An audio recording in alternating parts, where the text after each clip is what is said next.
أنا قريبا بإذن الله سوف أقوم بعرض استجوابي على كتلة الأغلبية، وبذلك أنقلها من عنقي إلى عنق إخواني في الأغلبية.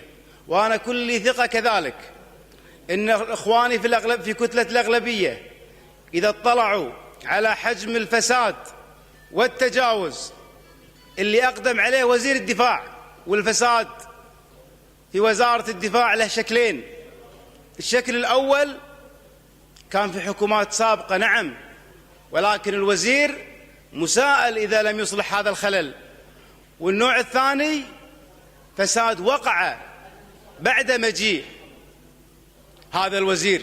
أنا كل ثقة بدعم إخواني في الأغلبية للاستجواب بعد اطلاعهم على محاوره اللي راح أثبت لهم فيها الإدانة الواضحة للوزير.